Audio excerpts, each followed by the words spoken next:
This is Pod Populi. Podcast for the people.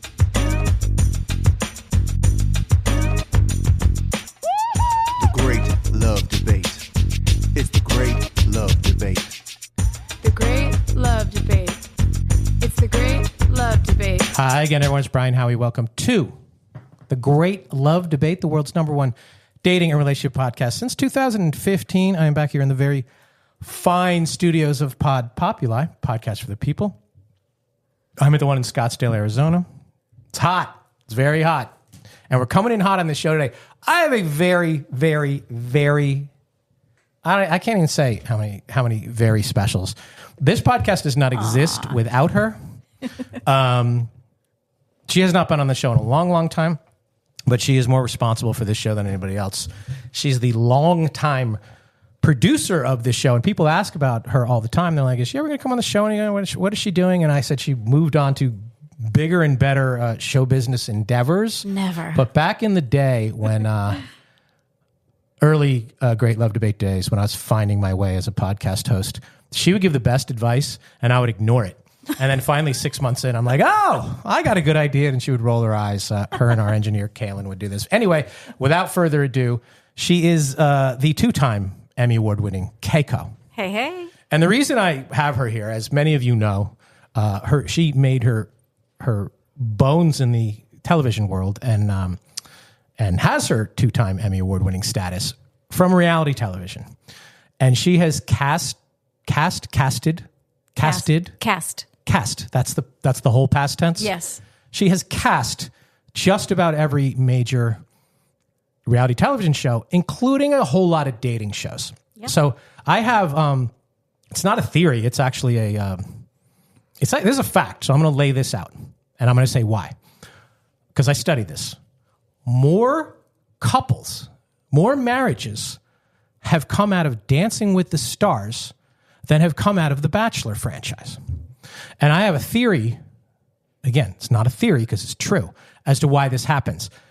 They spend about the same amount of time together, but the time that the people spend on Dancing with the Stars is intense, it is off camera, it is emotional. I always say that anybody can do a relationship when you're visiting people every other weekend, and every time you get together, it's a Saturday night, it's a Friday night.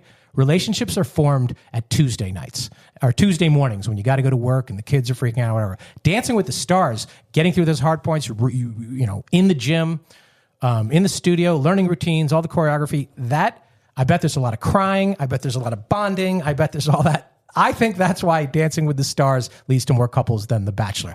But I have a pro here. Do you still believe? I believe in the fairy tale of The Bachelor and The Bachelorette. Is that true?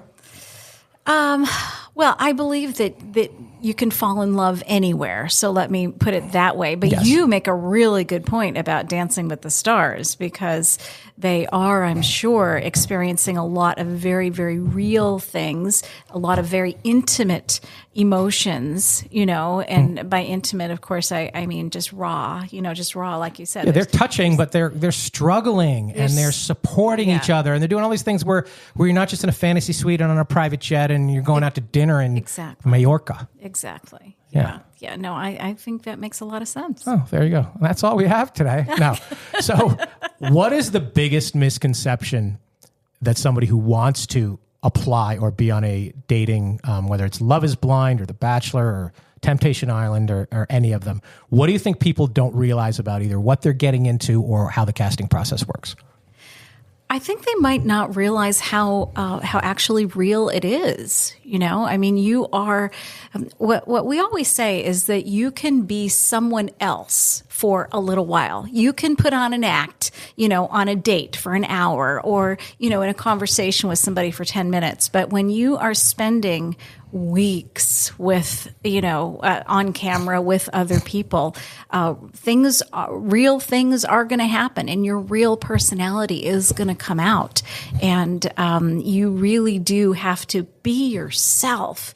You know how our moms always That's on the show, though. I'm talking about the Yeah. casting process. Yeah. Well, because people, if they were themselves, they're afraid to be themselves in a casting, just like they're afraid to be themselves on a date because you're afraid yourself is not entertaining enough. Yeah. So can you see through that?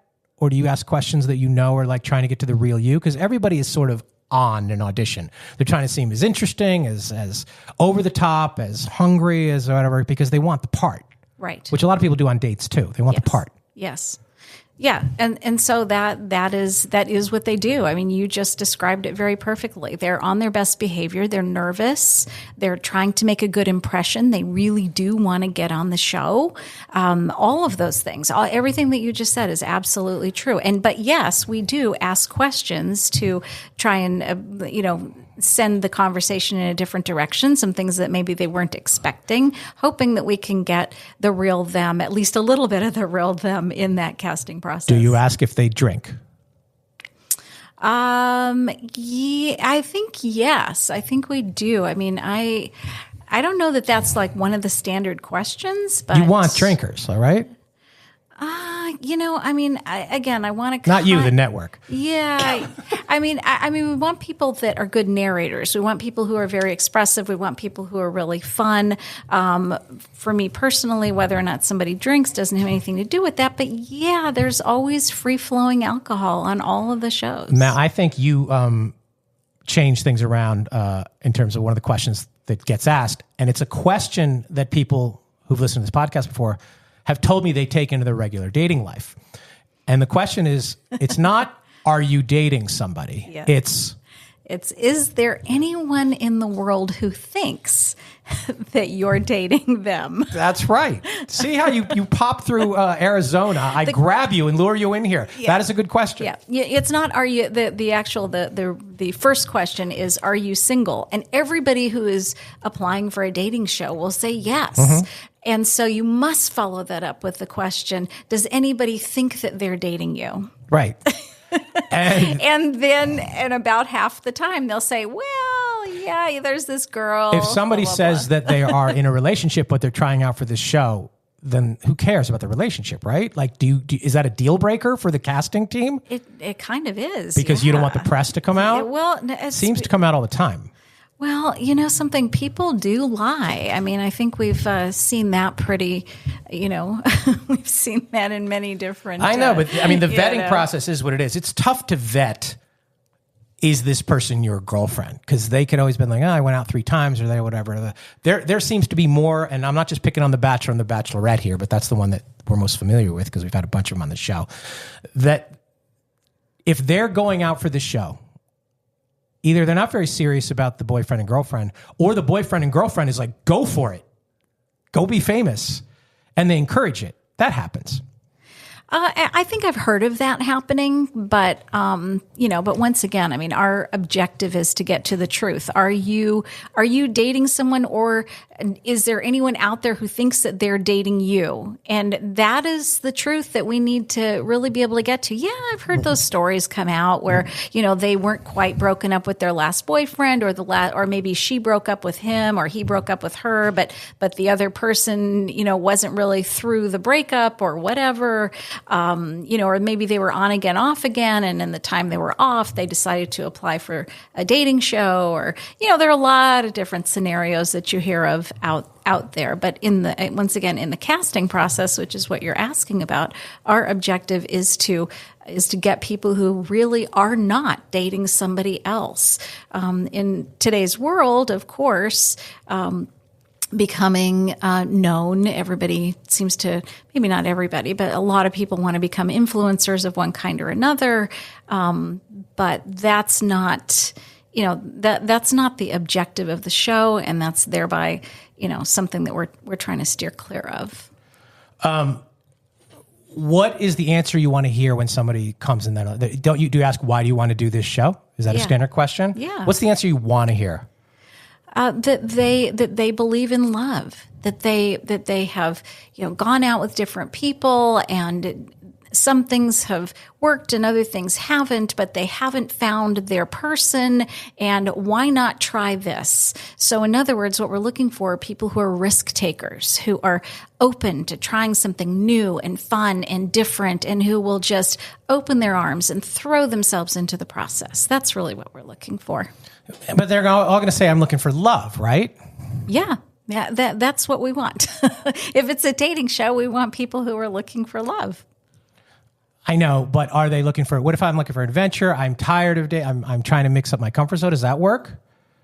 Well, that would work perhaps as part of the description about why you want to try and find love in this way, because you could also just, if you're just still looking to date somebody or looking for love, you could just go down to the bar like you always do or whatever. But to make a decision that you want to go on national television, that's something. It's why do you want to do it this way? There are a lot of other ways. You could join a club. You could take a cooking class. You could, go on a vacation and meet people in the lobby of your hostel or, whatever. But why do you want to do it this way? Why do you want to give this a try? And the answer to that, do you want to know what the answer to that is? What is the answer? The answer to that is that because they haven't tried this before. So they have met people at the bar. They have met people on vacation. What is, well, let me take a quick break. I got to take a quick break. We're here with the 2-time Emmy Award Winning Keiko. We lured her to the desert to try and answer some of these questions. I want to talk about some other dating shows besides The Bachelor. You worked on some kooky ones. We will be back right after this. Is there one that, welcome back. Is there one that you can say, you don't have to say the name of the show, you don't have to say the name of the network, but you're just like, I can't believe I worked on this show. It was the craziest in the dating context. Is there one you can talk about, or is that hanging you out to dry? Or even if it didn't get to air, you're like, we tried to cast for this. And I was just going to say. I remember one time, I don't know if the show actually made it, you asked us, because we ran an ad for it, about people who had never actually met and we're in long-term relationships? Yes. I also work in development, which means that there are shows that we just sort of take for a test drive. We try to cast it. We interview people as if they're going to be on the show, and we tell them if the show is approved, if it's what we call greenlit, if it is going to actually be filmed, then then you will be actually trying out for that show. But as it is now, we're not at that stage, but we're at the beginning part of that, which is trying this on for size. So, I've worked on a number of development projects that have not gone anywhere. One of them, the one that you're talking about, which a lot of people have tried a show like that before, are people who had met online but had not really met in person. And that was pretty crazy for me, because for me, I think that, there's something about that. I mean, that first kiss and that first touch and the whole thing that is a lot different than. But maybe they're like, online. oh, we like each other even without that stuff. Well, they may like each other. But a lot of people are afraid to meet. A lot of people like that. A lot of people liked the COVID dating where it's just this. We check in at night. We never have to see each other. We never have to get involved in that ick. How is your day? How's your day? Miss you. Can't wait to see you. And then that goes on for years. It does. There was a real popular show on for a long time called Catfish. Yeah. And that one is another one where people, Yeah, but Catfish, a lot of people. They're looking for excitement. Well, we talked about the AI thing on this show a couple months ago, and a lot of people wouldn't even mind the Catfish if it didn't have a downside. If it just went on forever and they never met, and this was their virtual companion and they made them feel good, and every day they were like, good night, good morning, I love you, I miss you. That is a lot more than a relationship without the drama, which is sad, but... Well, it's funny you should mention that, because I've had that thought myself. When I try and imagine how in the world would someone carry on with another person online that they have never met before, I just, or carry on, like I say, a persona relationship, like on Catfish, or like on, some in the metaverse. The metaverse is exactly the same thing. I mean, you have like a whole different face and body and clothing that you wear, and and you are in a relationship in a universe that doesn't even exist. Why do people do that? And I really just think people are bored. I think they're insecure. I think everybody is afraid that somebody isn't going to like them. Everybody wants to be liked. I know. Everybody wants to be liked, and they're like, this person seems to like me. That's enough for a lot of people. Yeah.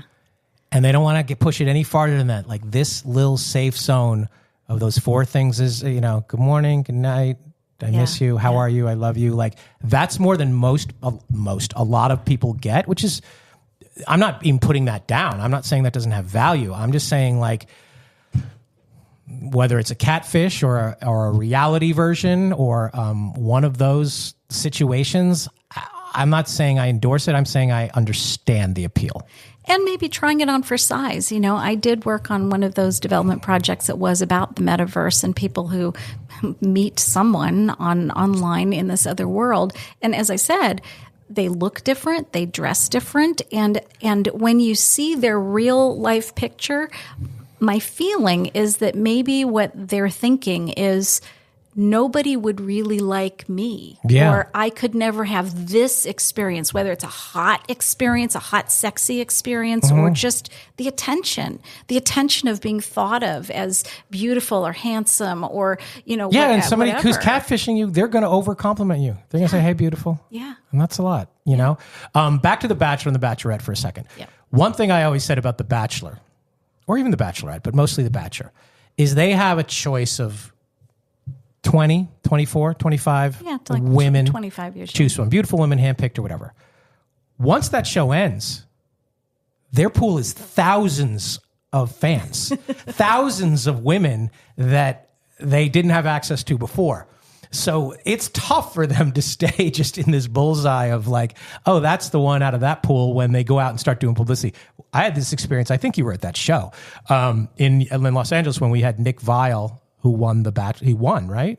Did he win? I think he was the Bachelor. He was the Bachelor, and he had his girlfriend, fiance, at the show. This was one of his first nights out as the Bachelor winner in Hollywood, fairly close after the filming. So props to us for getting him. I think you booked him. They broke up like the next day. Like he had tons of fans and adulation, and suddenly he was not just Nick Viall with the girl of the 20s. Suddenly he had every girl in Hollywood wanting to talk to him. That's a different experience if you haven't gone through that. And a lot of these guys have never gone through that if they haven't gotten on reality television before. Yeah, and I don't know that the two had anything to do with each other. I think they were. I'm probably, taking full credit. I say the Great Love Debate broke them up. They were probably on the outs before that. Maybe, but I'm because sure. they're maybe on the outs because they never really spent time together in the real world. Exactly. We had I don't know, one of the Bachelorettes on this podcast, and they said that they got engaged, cameras stopped, and then they said, "Can I have your number?" They didn't have each other's phone numbers. That's correct. Yeah. That's insane. Yeah. It does have to remain a secret until the show airs. Well, that brings up my next question. Yeah. What is the thickness of the non-disclosure agreement that a reality television person has to sign? Oh my gosh, they're inches, feet thick. Yeah, no, you have to go along with it. You know what? It's like giving somebody a gift and telling them what it is before before they open it. I mean, you want it to be a surprise. And so what we do is we get people excited about being part of the surprise, about knowing something that other people really don't know. And if they're not the kind of people that want to, be part of a surprise like that, then they're probably not the right kind of people for the show. So the ones who get on are the ones who are willing to play along and who want to and are, willing to agree to that so that they have a chance of finding love in this way. Is there any people, when they find out what you do, they pitch you all kinds of crazy shows? Yes. When people ask me what I do and I say I'm a television producer, everybody's got an idea in their back pocket. I was told once, there's all these court shows. Yeah. And there's all these court drama shows. Law and Order and Boston Legal and Ally McBeal. Scripted. Well, scripted and there's daytime court shows or whatever. Mm-hmm. There's never been one built around divorce court or divorce. No, there is. There's one called Divorce Court. No, there's a daytime show. Daytime show. Yeah. At nighttime, I'm talking about the scripted. It's too painful. It's too close to home. Mm-hmm. People don't want to watch that.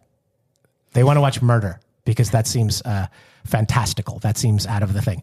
Divorce court is like, this is too much. fighting over kids, fighting over custody, like that's too personal. Well, Heard that theory? I have not heard that theory, but you do bring up a good point, because the thing about, many people do have children and they can never be involved. A minor can, not be involved. And so there's a lot that they couldn't talk about, a lot that they couldn't show. I don't know. I don't know that would, I don't know that would go on as like a really long show. Now, if there's one out there and I just don't know about it, let me just say that I don't know about every single show that exists in the whole world. That's true. They don't run everyone by you, even though you're the 2-time Emmy Award winning Keiko. Yeah, I wish that they would call me more often, but sadly, they don't ask my opinion on everything. They don't. I told this story a couple weeks ago that when we first started the Great Love Debate, it wasn't always supposed to be the Great Love Debate with Brian Howie. And I think you were one of the ones. You and Mike August were like, "This, you are the talent. You have to do this." Yes. Any regrets? No. No. That you foisted this upon the people of America? Yeah, and that was, in fact, me, even before Mike, even though we love Mike August and are grateful to him and Adam Carolla forever. That was me. That was me in the very beginning. You're like, why aren't you? Yeah, why aren't you on stage hosting your own show? I know, it was very strange. I used to sit on the stage. I wasn't even the host. Yeah. And you gave me some excuse. You're like, I'm a writer, director, producer, guy from New York. Blah, I did a Broadway show, blah, blah, blah. And I'm like, this is your show and you really need to be hosting this. And I'll bet that nobody else can host it better than you. And you were up there, like you said, on the stage as one of the on-stage guests, because there was always a host. Yeah, there was always a host, but the host was not always me. 5 or 6 people on the stage, and you had these random hosts, and then you would be one of the people on the stage, almost like you were incognito. I know. I was so much better than those people on the stage, though. Exactly. I know, it's so weird. And that was why I said, you need to get out there. And at first you said no, and I said, do it once for me. Yep. And you did. Yeah. And the rest is history. I know, because you knew talent, and you might not even know my talent. I'm going to make an announcement about something else I'm doing, and I think I teased it on this to you. So as I've done the Great Love Debate show over 10 years now, I have slowly, like you said, pushed myself up front, and I've revealed a little bit more about myself on this show. And one of the things that I've talked about, probably more than I realize I talk about, is my relationship with my family and how it's distant, non-existent, somewhere between those two. And I get more comments, feedback, emails about stuff like that than really almost about the love stuff. And I'm not saying that's not the love stuff. I'm saying it's sort of the flip side of the love stuff. So I am starting a new podcast dedicated to this. The details are going to be coming in the weeks ahead. The feed will be live in about 2 weeks. It's called When the Bow Breaks. It's an estrangement podcast. It's a podcast about separation from parents, siblings. Somebody who talked to me the other day said they were a twin and they don't talk to their twin. So we're going to dive into some of that, the why. We're going to have some experts on. We're going to have people tell their stories about how, even for a short time or a long time, they have become estranged from a family member. So if you have some of those, get out in front of it. Shoot me an email, greatlovedebate@gmail.com. Say, I have this situation. I haven't talked to so-and-so for 2 decades. And then we're going to share some of this. So does that make sense, what I want to do? Yeah, definitely. So that's a second. I'm trying to balance the hope for the love with the disconnect there. I think a lot of it is related. I think a lot of these things are related. Well, maybe if you can figure out the disconnect, you can connect them back up. Well, I have for myself, for a long, long time. I've said this on the podcast too, because I did not trust my parents' love for each other. I did not trust their love for me, which means I did not trust the concept. And that's a lot of therapy and a lot of stuff. But every time I say something like that on the show, I get more feedback from on just about anything. So even though we like to joke and we talk about dating disasters and reality television and stuff, this is sort of an itch I want to scratch, and a lot of people are doing that. So it's called When the Bow Breaks, an estrangement podcast. The feed will be live probably by the time you even listen to this podcast. Final thoughts, Keiko, for people who, if somebody says, I really want to be the next Love is Blind contestant, Temptation Island, whatever. Yeah. Piece of advice for them. Yeah, my piece of advice is come in and just do the thing that your mom always told you to do. Just be yourself. Do that. But keep in mind, and this is my very best advice, that we are looking for narrators. So we're not looking for people who have the best resume. We're not looking for, people who put on the best, put on the best act when they're there. What we're looking for are people who are good storytellers. So the best thing you could do is come in with some kind of a story. I don't care what kind of a story it is, but come on in with some kind of a story that it shows off your personality. That's the best thing that you could do. A real story from your real life. And self-deprecating humor is always really good. Right. So instead of trying to build yourself up, which a lot of people do, because they're afraid to show weakness and vulnerability, just like on a date. And you're theoretically on a date with you casting producers. Yes, but we are going to know the real you because you are going to be there for weeks or sometimes months. And we really need to know, like, who are you? We can get a resume and we can get an act all day long. Is there a psychological exam? Do they do that? There's a Rorschach test? No, but there's, but we are armchair psychologists, all of us. Not have you ever killed somebody? Have you ever thought about killing somebody? Is there anybody out here who thinks you want to kill them? Are those the questions? No. All right, Keiko. I'm glad you rolled through the Valley of the Sun so we could lure you in here. Thank you for inviting me. It was really a lot of fun. As far as us, like, share, follow. Please review this podcast. Reviews still, after 10 plus years, mean a lot in the podcasting ecosystem. Shoot us an email, not just about when the bow breaks. If you have a question for Keiko, if you want to submit your tape, we can pass it along. If you want to be on reality TV, greatlovedebate@gmail.com. Go to our live tour schedule. There's one show on there, maybe the last show, November 5th or 6th, something like that, at the Boca Black Box Center for the Arts. Because as always, at the Great Love Debate, we never stop making love. See, just like old times. Thank you. Bye.